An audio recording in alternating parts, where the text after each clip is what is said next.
Bonjour à tous, on se retrouve aujourd'hui dans cette nouvelle vidéo de présentation de jeu avec un jeu qui me vient de chez Funny Fox Éditions et qui s'intitule Photoshoot. C'est un jeu qui se joue de 4 à 6 personnes mais vous avez également une variante de 2 à 3 personnes. La différence sera que dans la première partie pour 4 à 6 personnes on va jouer en équipe alors que de 2 à 3 joueurs on jouera ensemble. Dans la boîte, vous avez 9 tuiles personnages, des cartes effets orange et des cartes effets bleu. Vous avez la roue pour comptabiliser les points, des jetons photo, le sablier et des cartes objectifs photo. Vous disposez de manière aléatoire les 9 cartes photo et puis vous préparez les autres cartes sur le côté de la table. Pour une partie de 4 à 6 joueurs, vous formez donc vos équipes. Il y aura d'abord l'équipe photographe et puis l'équipe contrôle. Le but de l'équipe photographe est de valider le plus d'objectifs photo sur le temps du sablier qui dure 1 minute 30, alors que l'équipe contrôle sera là pour vérifier la bonne application des effets par l'équipe photographe. L'équipe photographe se lance, on retourne le sablier, elle pioche une carte objectif photo et le principe sera d'être le plus rapide évidemment à reconstituer l'objectif photo qui est présent sur la carte. Pour ça, vous allez pouvoir permuter des personnages simplement de haut en bas ou bien sur les côtés, mais pas en diagonale. Il n'y a que les 3 copines ici qui peuvent être déplacées un petit peu où vous souhaitez. Donc admettons que vous auriez un lapin là-bas, on aurait pu échanger cette carte-ci avec le lapin et ainsi de suite, et vraiment dans toutes les positions. Les joueurs de l'équipe photographe jouent 1 à 1 pour tenter de réaliser la carte objectif photo.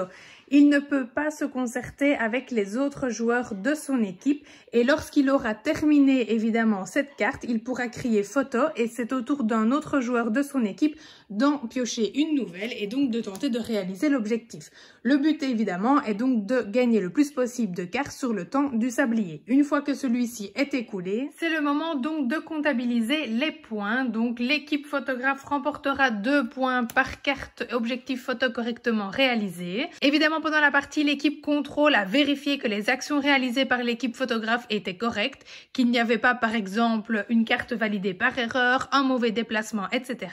Pour chaque erreur correctement visualisée, l'équipe contrôle remportera un jeton photographe et s'il n'y a pas d'erreur, l'équipe photographe remportera 2 points ainsi qu'un jeton photo. Les 2 équipes échangent ensuite les rôles, l'équipe contrôle devient donc l'équipe photographe et inversement, on joue de la même manière et on comptabilise ensuite les points à la fin de la manche. Vous allez ensuite avancer les jetons sur la roue des points et puis vous allez ensuite pouvoir complexifier la partie si vous le souhaitez. Ce n'est pas une obligation tout de suite. Si vous souhaitez d'abord prendre le jeu en main, mais vous allez ensuite pouvoir ajouter les cartes effets, soit en début de partie, soit lorsque l'un des joueurs aura remporté 5 points ou 15 points. Pour un niveau de base, à la fin d'une manche, quand une équipe aura atteint au moins 5 points de victoire, elle pourra piocher une carte effet bleu. L'équipe devra alors appliquer l'effet de cette carte lors de toutes ses prochaines manches.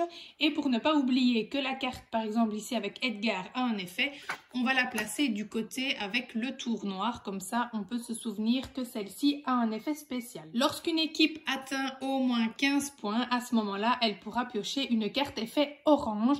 Bien évidemment, pendant les différentes manches, l'équipe contrôle devra également contrôler que les différents effets qui sont censés être appliqués au personnage soient évidemment correctement réalisés. Un exemple d'effet bleu, par exemple, avant de déplacer Olivia, le joueur actif doit taper dans la main du joueur après lui.